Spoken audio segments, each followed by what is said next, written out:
Welcome to Rants TV, Travel and Events.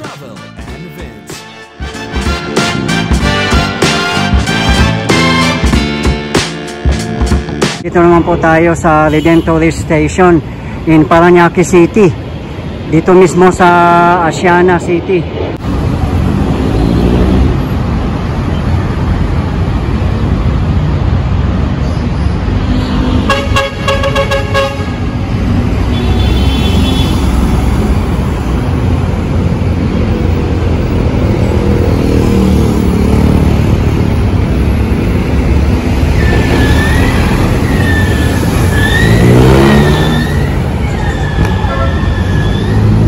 Po yung Rojas Boulevard.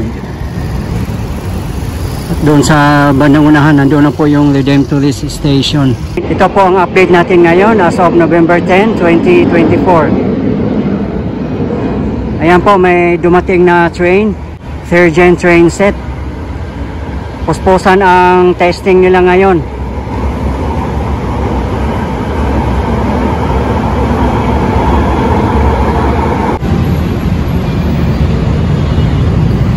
Ayan naman po ang Rojas Boulevard.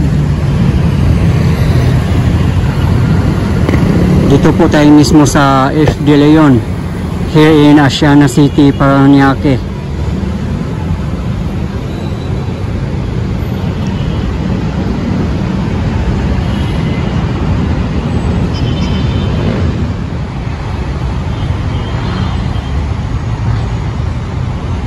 Grabe, sana ma-maintain nila ang cleanliness and orderliness sa area.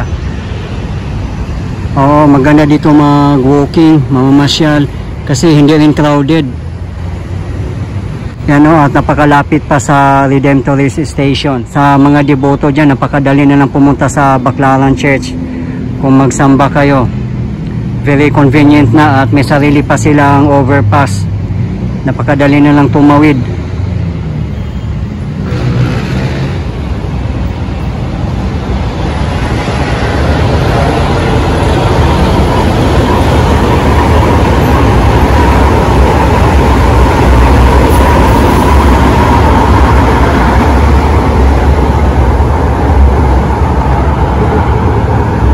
Madadagdag po na 5 stations: Redemptorist, Mia, Asia World, Ninoy Aquino, and the last one is Dr. Santos in Sucat, Parañaque.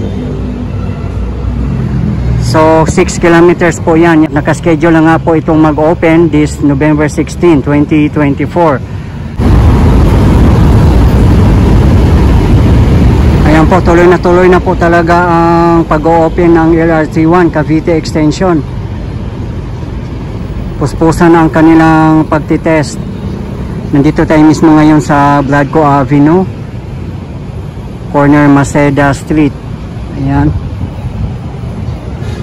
Kung gusto niyo pong mamasyal dito sa Bay City in Pasay at Asiana City in Parañaque at gusto nyo mag-commute by LRT1, ito lang po kayo bumaba sa Redemptorist Station. Ito po ang pinakamalapit, lalo na kung mamasyal kayo sa MOA.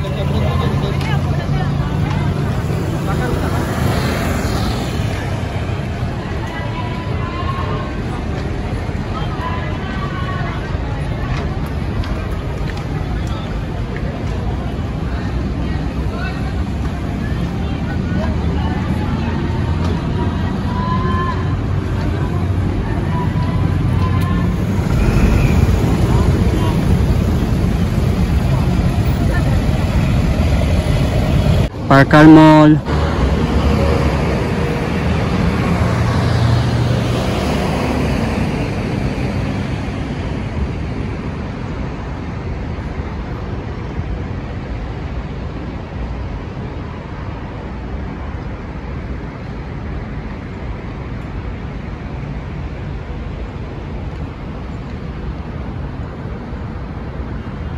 Ayala Malls, Manila Bay.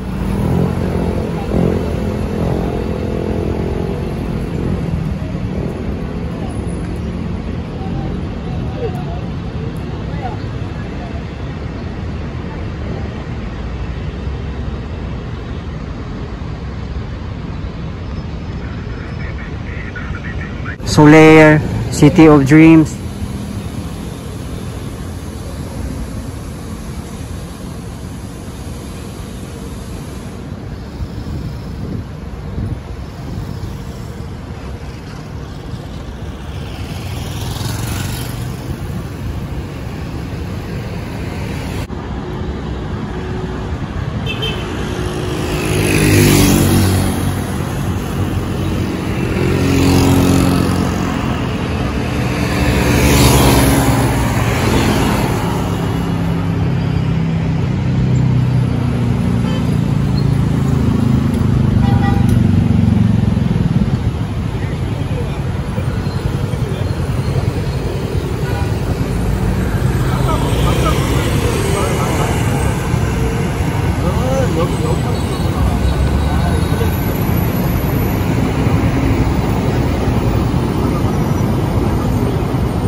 Dito po kayo bumaba mismo sa Redemptorist Station. Ayan, may SNR pa po dyan, oh. Tapat lang po natin. Sobrang ganda po dito. Talagang nakaka-amaze siya, lalo na pag sa gabi. Ang ganda ng mga pailaw nila dito. Nasa tapat lang po ang Baclaran Church sa mga deboto dyan. Yan, no, nakita nyo na, napakaganda ng landscape dito at napakalinis talaga ng area, pang world class. Bukod sa Makati and BGC, for me pangatlo yung Bay City and Asiana City. Talagang feeling mo na nasa Las Vegas ka nito or Macau. Ang sarap mag-walking dito, mag-jogging, mag-chill-chill. Sana magkaroon din dito ng tram. Dito lang ikot-ikot sa area. Parang ano talaga, katulad sa ibang bansa, may mga tram.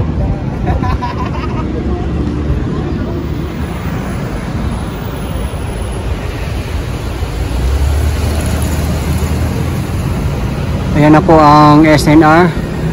Kung member kayo ng SNR, ayan, napaka-accessible dito. May Fort Manila Bay pa dito.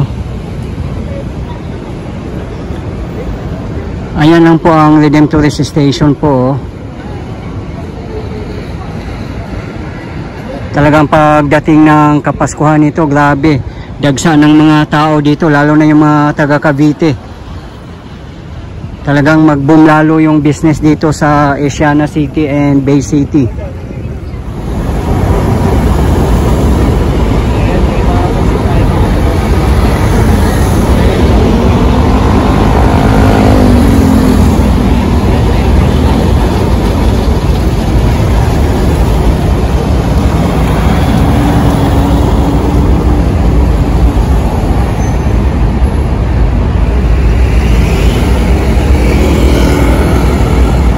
Ito po yung kahabaan ng Bradco Avenue. Ayan, papunta doon.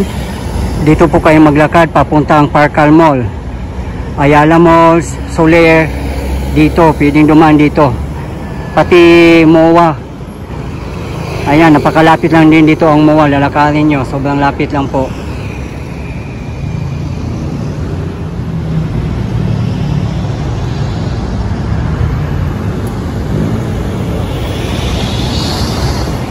Napakalaking luwag po ito sa lahat, lalo na sa mga LRT commuters. Ayan na po yung 4th gen train set bound for Dr. Santos in Sucat, Parañaque.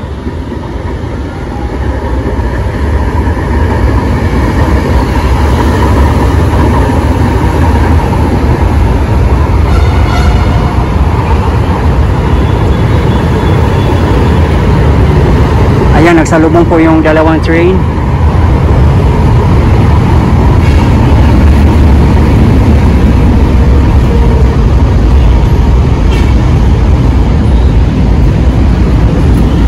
Wow, excited na po talagang lahat. At napakalaking tulong talaga ito sa mga commuters, lalo na sa mga taga Cavite area. Sabi nga po ng DOTR, from 500 passengers up to 800 passengers. Yan yung i-cater niya. Kaya napakasaya, no? Kaya magpapasalamat po tayo sa lahat ng bumubuo ng LRT1 Cavite Extension. Kahit na-delay man ito, at pasalamat pa rin tayo at naisakatuparan na. At sabi nga nila, ito yung maagang pamasko ng sambayan ng Pilipino.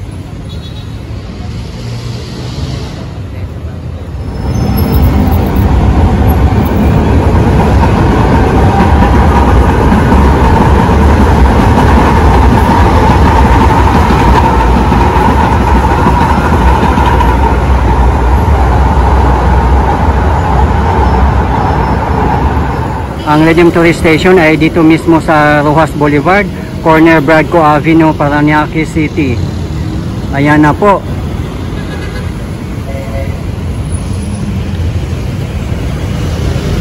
May ginawa ding bagong overpass dito, ayan o, patawid doon sa kabila. Kasi yung sa tapat niya ay Baclaran Church niya. Ayun po o.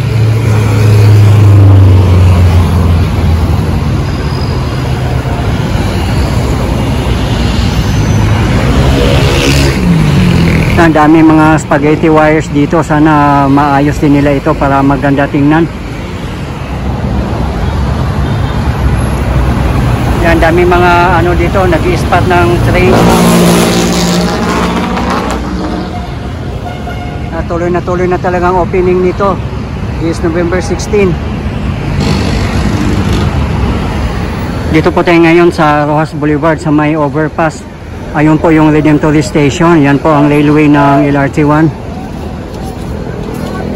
Yan, dito sa overpass maraming ang vendors din dito. At doon naman ang papuntang Manila. Ayan, ayan yung Heritage Hotel. Diyan naman po ang Bay City.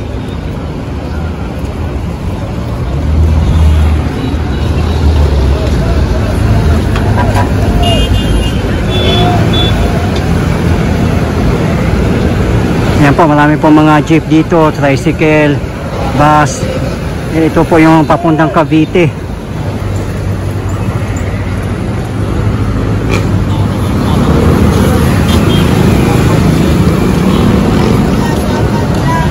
Grabe, sobrang daming tao dito sa Baclaran.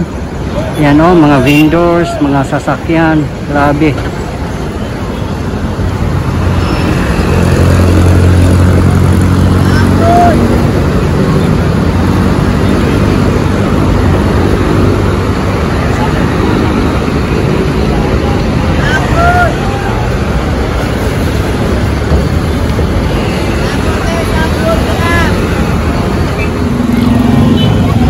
Ayan guys, so grabe, nakaka-amaze dito ang mga vendors, sobrang dami talaga.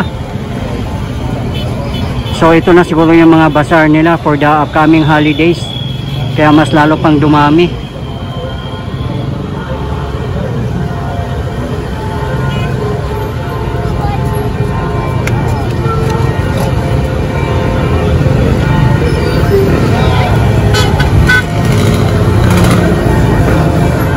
Grabe, bumaha ang mga vendors. Oh my gosh.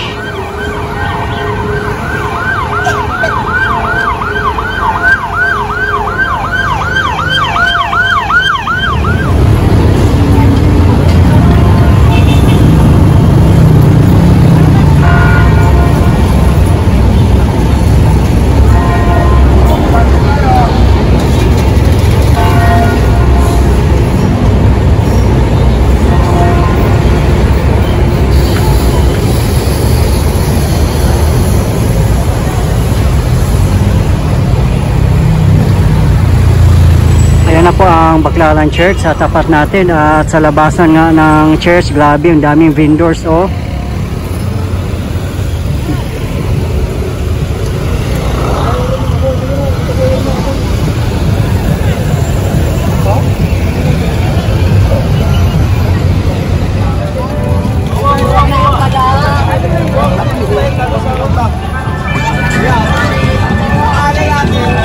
Po, ang dami pong tao sa Baclaran Church. Ayan po, at napakalapit na yan po sa tapat natin ng Redemptory Station. Ayan. Okay. Wala na po talaga makakapigil sa pag-asenso ng Pilipinas. Sana po patuloy po tayong sumuporta sa ating government, lalo na sa mga namumuno. Kasi pag sinusuportahan po natin sila, mas lalo pa po tayong uusad. At marami pong salamat sa lahat ng mga bumubuo ng LRT1 Cavite Extension. Shoutout po sa inyong lahat. At excited na po ang lahat sa pagbubukas ng LRT1 Cavite Extension. Mabuhay ang Pilipinas! Ito po yung kahabaan ng Rojas Boulevard. Grabe pala ang traffic dito. Time check is 5 PM local time. At ito nga po ang sitwasyon ng trapiko dito. Ayan po, napakalaking ginhawa talaga pag magbubukas na yung LRT1 Cavite Extension. Kaya for sure, napaka-excited na po lahat. Lalo na sa mga commuters.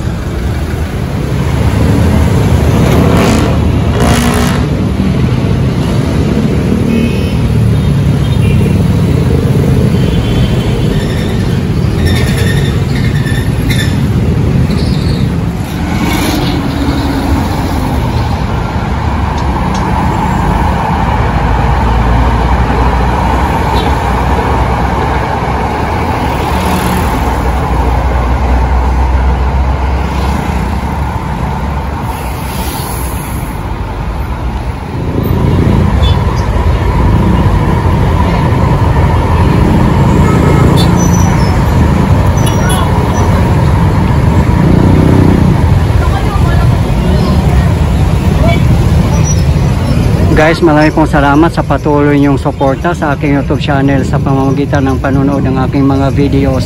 I really appreciate po. Okay guys, thank you so much for watching and keep safe everyone.